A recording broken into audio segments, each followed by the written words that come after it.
Kisah ini diawali dengan sosok gadis kecil bernama Syaidah yang berasal dari keluarga Muslim Pakistan.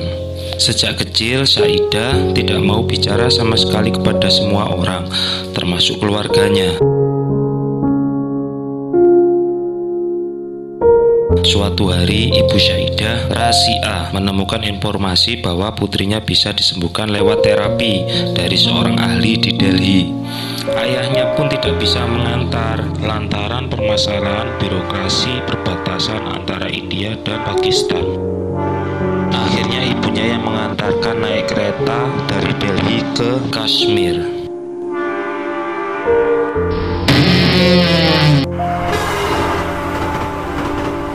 Sesampai di sana, lalu mereka berdoa memohon Sang Kuasa untuk dipermudah semua permasalahannya. Lalu setelah itu mereka beranjak pergi untuk mendengarkan lantunan lagu-lagu yang ada di situ. Dipercaya lantunan lagu-lagu tersebut bisa membuat Syaidah supaya bisa berbicara.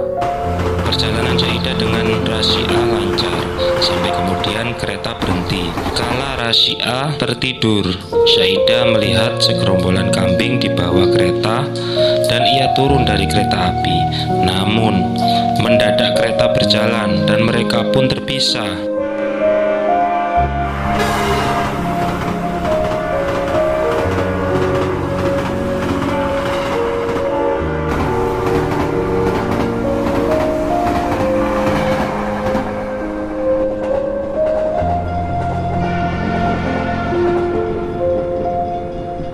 Kita beralih dari sudut pandang Pawan.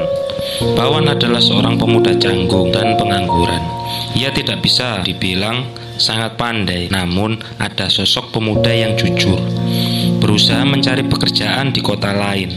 Pawan yang menganut agama Hindu dan menyembah Hanuman menumpang tinggal di rumah kenalan ayahnya, Dayanan Pandai di Delhi.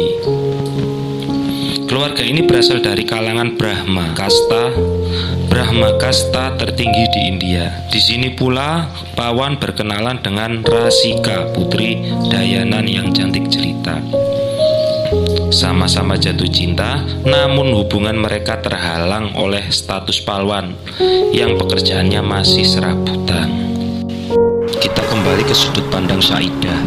Syaidah yang ketinggalan kereta ibunya naik kereta lain yang membawanya ke Delhi.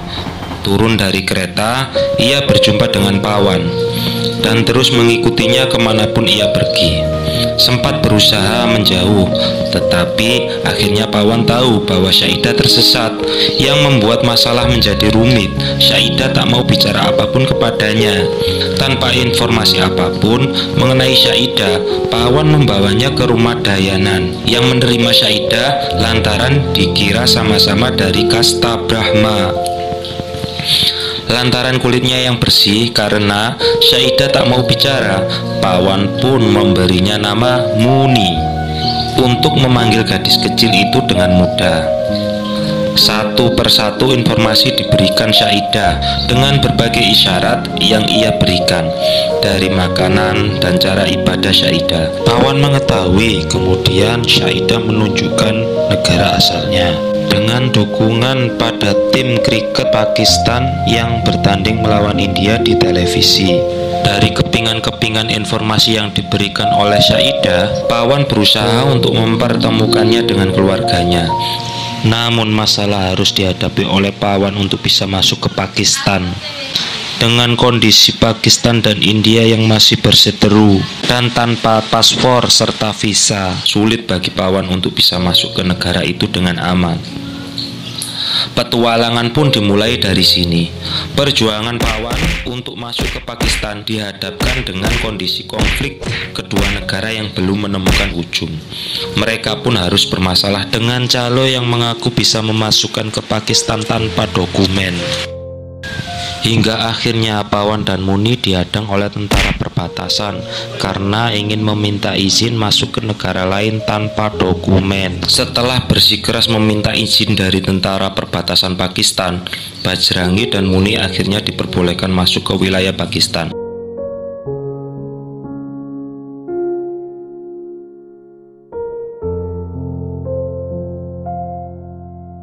Tak lama setelah kedatangan mereka, Bajrangi ditangkap dan diduga sebagai mata-mata dari India. Dia lolos dengan Muni dan bertemu dengan Chan Nawab, wartawan freelance yang bekerja untuk televisi Pakistan. Tergerak oleh cerita Bajrangi di bus, Nawab bergabung dengan Bajrangi untuk membantu dia menemukan orang tua Muni, yang juga membantu mereka dalam pencarian. Dia adalah seorang ustadz di dalam Pakistan yang membantu mereka menghindari penangkapan oleh polisi dan membawa mereka ke lokasi yang lebih aman dan mengarahkan mereka ke Kashmir. Setelah Muni mengakui daerah yang mirip dengan kota kelahirannya itu dari foto di kalender, Nawab memvideokan perjalanan mereka dan menceritakan kisah Bajrangi dan Muni ini. Bertahap Muni bisa menemukan orang tuanya, tetapi tidak ada satupun saluran televisi yang mau menayangkannya. Karena kecewa, ia mengupload video tersebut di internet.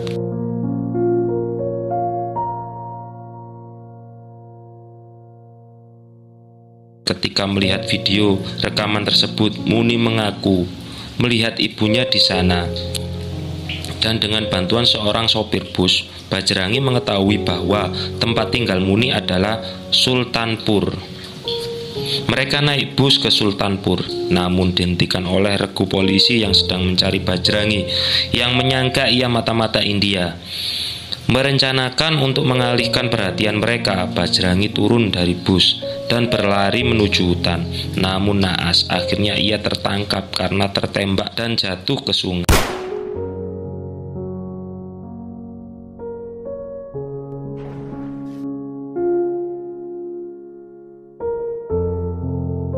Sementara itu, Nawab akhirnya mempertemukan Muni dengan ibunya, yang mana Muni ini adalah Syahidah.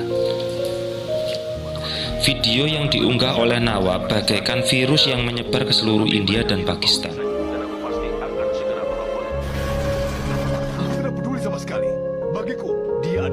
Seorang perwira senior penuh kasih menyadari bahwa Bajrangi tidak bersalah, dan ia pun membebaskan Bajrangi walaupun bertentangan dengan pemerintah Pakistan yang memaksa untuk mengakui bahwa Bajrangi adalah seorang mata-mata.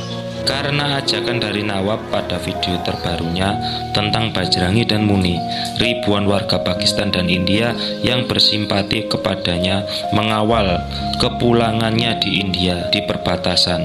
Ketika Bajrangi melintas perbatasan, Syahidah menembus keramaian dan berjalan ke arah pagar memanggil Bajrangi. Namun ia sulit untuk berbicara. Akhirnya dia memaksakan untuk berteriak sekuat tenaga yang menyebabkan ia dapat berbicara.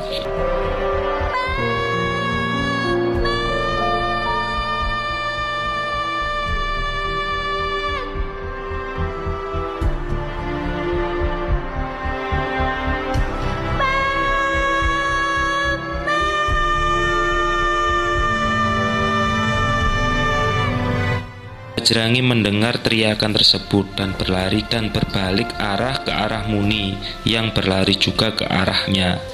Bajrangi memeluk Muni dengan penuh kebahagiaan, disaksikan keluarga, teman-temannya, dan ribuan rakyat India dan Pakistan.